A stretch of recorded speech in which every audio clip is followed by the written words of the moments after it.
Hey folks, Joe Rivas here, the San Diego Mortgage Guy. So I recently had some clients who are doing a 1031 exchange and they needed a little bit of guidance. So I thought I'd do a video for you. If you're thinking about investing and or currently have a property and want to do a 1031 exchange, this information is for you. And as always, here's my disclaimer.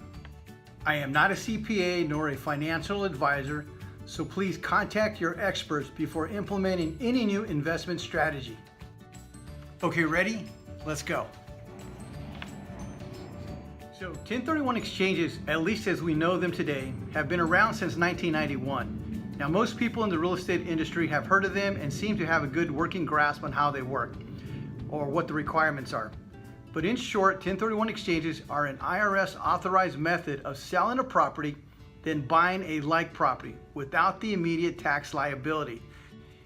That's the benefit of doing a 1031 exchange. You get to defer paying the capital gains tax until you sell the new property. So here are 6 basic rules for 1031 exchanges to help you decide if it's for you. Rule number 1, both the old property and the new property must be held for investment. Many people think that if you sold a purple duplex, you must also buy a purple duplex. This is not the case. You can buy any other kind of investment real estate. You can buy an apartment building, an office building, a warehouse, or bare land. Most of my 1031 exchange clients usually sell their single family residence and buy another single family residence or a condo or a townhome. It's all okay. Rule number 2, the 45-day identification requirement. From the day you close the sale of your old property, you have 45 days to complete a list of properties you want to buy. In other words, you have to open escrow on the new property by the 45th day. Typically, you can have 3 properties or less because you can list up to 3 properties with no limitations. And you know the 45 days are calendar days. It doesn't matter if the 45th day falls on a Saturday, a Sunday, or a holiday.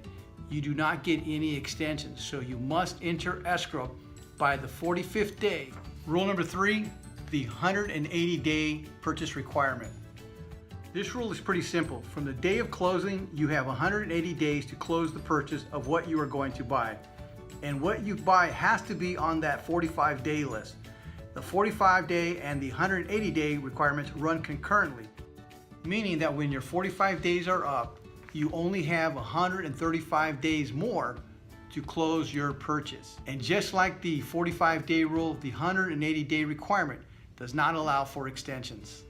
Rule number 4, qualified intermediary requirement. You cannot touch the money between the sale of your old property and the purchase of your new property. By law, you have to use an independent third party to handle the exchange. And since there is no licensing or regulation requirements for qualified intermediaries in some states such as Colorado, so you need to protect yourself and make sure that the intermediary puts your money in a separate bank account just for you, and that account requires 2 signatures to move the money. Remember, since it's your money, it's your responsibility. Rule number 5, title requirements.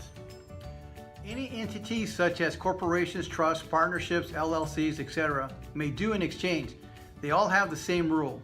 The tax return that holds title to the old property must be the same tax return that takes title to the new property. For example, if Fred and Mary sold their single family residence, then when they purchase the property, both Fred and Mary have to be on title. Rule number 6, reinvestment targets.